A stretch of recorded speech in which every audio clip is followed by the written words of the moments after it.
I got cough due to cold. Mama always said, when you got a cough due to cold, you better stay off that podcast. That's what she says. Well, who knows what you have, Harry? You brought that back from Vegas. You guys I that's know. the primordial F1. soup.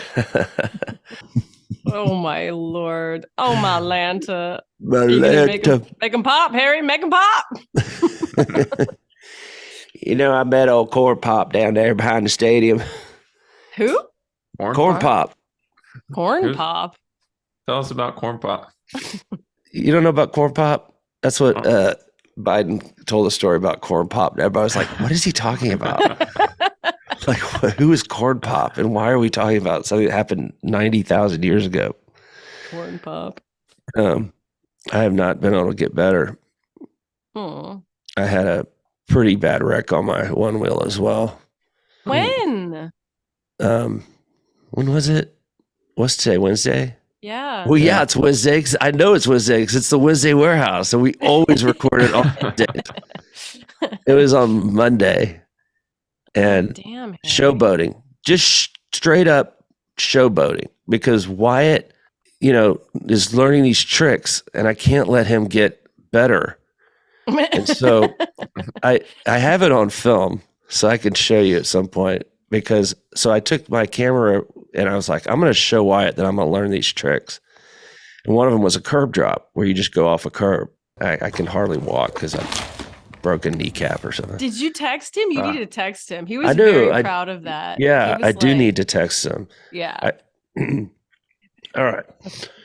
None of this nonsense. All right. So we're going to get, I don't know. Y'all want to talk about anything? I thought you were going to talk about F1 or no? Too painful? It was a race. It was a disastrous race. I'll have something more to say at another time. It was great. And I got to talk to Dolph Van der Brink and Maggie Timoni as part of it. And they, here's I'll boil down Heineken's problem in the U.S. Very simple terms. They have a Mexican portfolio very similar to Constellation's, but they haven't been able to do much with it lately. And, when I asked them about that, it became clear why. And what it is that Heineken outsells Dos Equis 2-1 in the United States. And so if they're going to spend $150 million and try and get, Silver. I don't know, 5-10% growth, 5-10% growth is a lot bigger on brand Heineken than it is on Dos Equis. And so they have a math problem. That's what it is. Because you would think they'd put those resources behind Dos Equis because the Mexican imports are just on fire. That's why it's kind of secondary. $150 million, still a lot of money for Heineken Silver. We'll see what happens with that. Heineken Silver was everywhere in Las Vegas. It was just dominating. Now, let's talk about Molson Coors. They had a little reshuffle. When I read through it, a couple of things jumped out at me. One, I think it's smart to do a reshuffle like this when they're up. Do it while have the hot hand. It's not always great to do a reshuffle like that if you're scraping by. Yeah. Right. Because it is disruptive no matter what happens. But everything I saw looked very reasonable and good. The title that was kind of weird was Chief Commercial Enabling Officer, which in the alcohol business doesn't sound like a great. How about the exploration with an X? Yeah.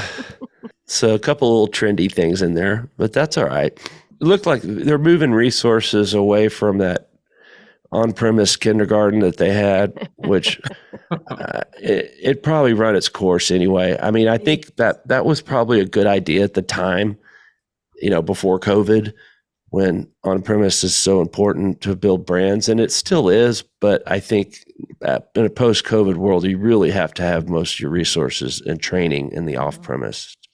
That's where the juice is. And so that makes sense. Scrapping the sales management program. Yeah. We spoke to a couple distributors who seem to be like, whatever about it. Although obviously in the markets where they are adding incremental headcount they appreciate that. But I guess it also means if you're in a market where they're not adding incremental headcount, you're probably not thrilled. But I don't know. I think if you're in a rural market, the less you see of your brewery rep, the better. maybe. Yeah. What are priority markets now, though? I mean, I'm sure they're still fairly the same, but they probably had some huge flips in some of those rural markets too. And I wonder how much of it is just protecting what they accumulated this year. The on-premise thing is, I mean, it seems like what else can they do in the on-premise? They gained 12,000. They say they gained 12,000 draft handles. I mean, how much more can you do in that exactly channel? That on-premise is done. They can ride on that for 5 years. Yeah. Because you just don't see shifts like that in the on-premise like that. You don't see just massive shifts in tap handles. Very rare. It's very hard to do, but this was an extenuating circumstance. And so they're pat. But, if they want to make hay, is category management in the off-premise is where you make, it's kind of the same with Heineken. You got to go where the numbers are. Go where the numbers are. I mean, Jordan, you're not writing this down. I hope you're just memorizing these pearls. Dropping mental notes. Yeah. And all right. And sorry, this is a terrible podcast. And what's some other news, Jen? I'm dragging ass. Well, that was the big news yesterday. We got some good scan numbers in. Jordan can talk about. We're starting to see hard dew take a hard fall, but it had been sort of. I'll let Jordan you go, and then I'll kind of add some of the year-to-date weekly data that's interesting on that. Yeah. So the lead up week to Thanksgiving, I think, was surprising because beer did really well, better than spirits, of course, better than wine, but even doing better than wine at a time like Thanksgiving's still noteworthy. Their dollars grew like 6%, which is pretty impressive as well, considering they're not taking a whole lot of extra price anymore. Pretty good sign of hopefully a nice holiday for beer. And I think I don't know what to think about Thanksgiving. We saw that on premise, the big night before Thanksgiving was down again. And I actually went out that Wednesday, crazy. Wow. And wow. And there really wasn't as many people as I thought. I kind of got dragged out. I was like, oh no, this is like the worst night to go out, but I didn't really see a whole lot of people out. So maybe that holiday is dying down and people are just, it seems like the answer is always people doing more things at home now. Yeah. I think they're cash strapped. I think this is a total inflation play. I think that's why beer did well off premise. And does this account for timing? Because Thanksgiving is also in a different spot every year. Yeah, it is. It's still a week before Thanksgiving, so it just kind of implies that maybe there was some early shopping being done this year. Yeah, the weekend before. I definitely think inflation has a role. It's probably why beer did well also compared to spirits and wine. And then the other interesting thing from scans this week is seeing Boston, a pair of big splashy launches, Hard Mountain Dew, and then the Truly Vodka Soda even starting to dry up. The Hard Mountain Dew wasn't as surprising, Jen. You can talk about that, but the vodka soda, I mean, a year on the dot already declining is not a good sign. Right. Especially with a rebrand in between them. So I was that's definitely surprising. The Hard Mountain Dew thing is interesting because Bonnie Herzog had in her cut of data that it was down double digits in the last few weeks. And last month, so I've got data weekly through like 10-15 weeks worth of dollar sales. Scott from Circana sent us a chart kind of comparing the weekly builds of Hard Mountain Dew and the Beast Unleashed. And it's really interesting because the end of like the first month, that 1 week period, Hard Mountain Dew's dollars are like 700,000.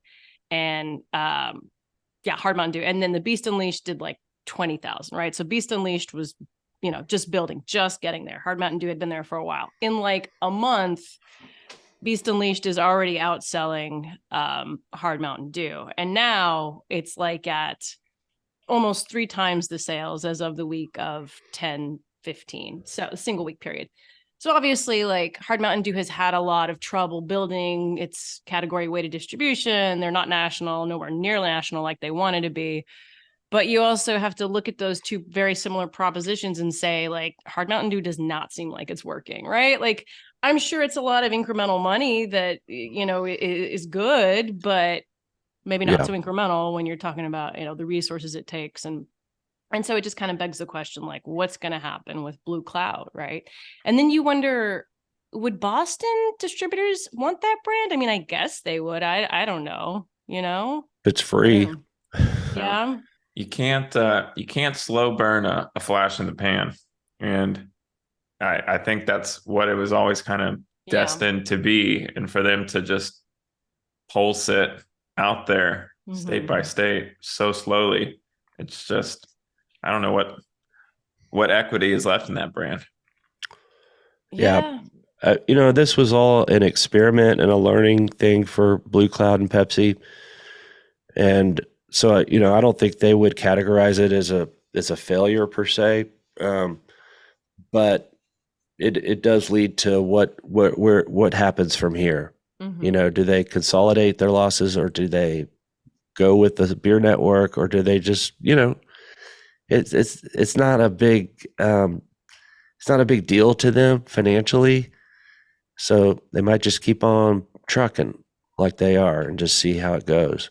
Tweak things, start, but creating a BevAlc wholesale network from scratch is proving to be more difficult than they imagined. And that is kind of not surprising. So, but it is in contrast with what Coke is doing. And, Jack and Coke is really the only spirit branded RTD that's done sustainably well. Most of the other ones that are branded with spirits, Kettle One, Crown Royal, Bacardi, the others really haven't done that well in the RTD space. In fact, they're the only RTDs that are down. All of the rest from High Noon down are up triple digits and doing well. And it's counterintuitive. You would have thought, wow, I mean, they have the brand already. They should be kicking ass. But from a consumer standpoint, it does make sense because how you want your cocktail made, how you make it, and buying it in a can. If it's not the way that you make it, then you're not going to buy it again. But I think a Jack and Coke does resonate with people, and it's it's such a sweet beverage anyway that it's hard to screw that up even in a can. Screw that up, yeah.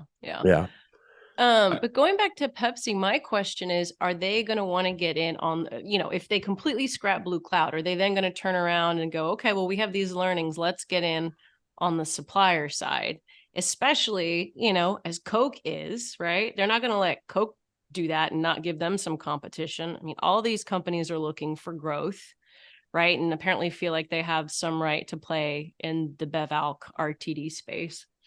Going back to what you were saying about the actual spirit branded RTDs being down, what's funny is I think most of those companies have had better luck with malt based versions, like the Jack Daniel's country cocktails or the Malibu rum malt. So it makes me wonder if it's a price point issue. Totally. Yeah. Totally is, I think. But it's just amazing to me that it's the High Noons of the world and Surfside, these brands that don't have any other equity than what they are the successful ones. Yeah. and because they're working with the same price point problem that Kettle and soda is. Yeah. I think one of the things Surfside had going for them, besides actually finding some white space with vodka and tea, which seems like such a no-brainer, but it did seem like a bit of a white space, was that it was built like classic brands in the on-premise, right? It was built in the Philly Stadium and like owned that. And that's a super powerful thing to not own, you know, not running afoul of anything, but like they own the Jersey Shore. Like that is a super powerful calling card. So they got the timing right and they got the powerful brand building on premise. Yeah. I think he said 30% on premise. Up 30% of their volume, upwards of 30% of that brand's volume is on premise. Which is unreal. I mean, for an RTD, yeah. Yeah. I mean, I don't even know if some of the top craft brands anymore, like Voodoo hot craft brands, I should say. I don't even know if they're 30%. That's a big number. Yeah. And see, it just shows that brands still are built in the on-premise. Yeah. Brands are important. You know what? That might be part of Dos Equis is, you know, they need another most interesting man in the world. What's funny to me about that, the most interesting man, is people are still running iterations of that, you know, like on TikTok and stuff. It's a campaign that still lives on. And I get it why they can't, you know, that guy was real difficult to work with. He was a nightmare on the set, the guy that played the most interesting man. Yeah. So recasting him would be a problem. Looks like you guys have Brooklyn tomorrow, which I need to send them questions. Brooklyn, and if unless my voice is better, I'll probably sit that one out. But my voice may be better. And then we got Austin Sawyer coming December 6th on a Wednesday. So we got some good pods coming up. And then don't forget, of course, that Summit ticket sales are open at beernet.com. Be sure and get your tickets. They're starting to fly. We do cap it. The room does have a limited amount of space. So get your tickets now if you're even thinking about coming. I just would like to point out that your headphones probably are creating an electromagnetic current right now, the way they're curled up. This is the style, Harry. Yeah. Is it? That's Jen's trademark. Yeah. Just a wad of wires. Yeah. I mean, Spaghetti Junction. Yeah. Spaghetti Junction. Is that a restaurant chain? I think that's what they call Atlanta, where all the interstates meet, and there's Spaghetti Warehouse, though. Yeah, which is nice. You know, nobody talks about Spaghetti Warehouse anymore. That used to be a big thing, like the 80s. There's one in San Antonio, right? Is it still there? There was one, I think. It can't be. Yeah. I mean, what a terrible name for a restaurant. Spaghetti Warehouse. Yeah, we got noodles here. They're stacked high. Who needs a warehouse to serve spaghetti too? I mean, it sounds like you're walking into like a haven for hope, you know, like just a soup kitchen. I think a bunch of homeless guys had a soup kitchen in my Tesla. There was a dead baby raccoon and a used condom. when I got it fixed, that's what they found. Big John and the boys had a spaghetti warehouse. Dirty Mike and the boys. Dirty Mike and the boys. Raccoon came in, blew her placenta all over the back windshield.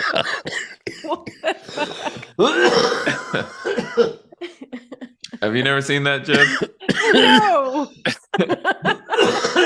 And that's how Harry died on camera. Anything for a laugh. Dirty Mike and the boys had a soup kitchen in the back of my beautiful Tesla. Is that what's her name on SNL, or what is it? That's from the other guys. Yeah, Will Ferrell and Mark Wahlberg. Mark, yeah. Millicent's I'm a boyfriend. peacock. Let me fly. Yeah, that is Millie's boyfriend. Yeah. Maybe he can come to the summit. That picture. I mean, they just look like a couple that's been together for years. Yeah, that was a good. You got a lot of good laughs on that one. Yeah. I'm going to go get back in bed and contemplate what I've done with my life these last 55 years. The choices I've made, the choices I haven't made, maybe more important. And no regrets. No regrets. No regrets. None. Shut up. All right. Well, we'll shout back at you next week. Thanks for listening to Wednesday Warehouse on BeerNet Radio. And we'll see you then. Take care.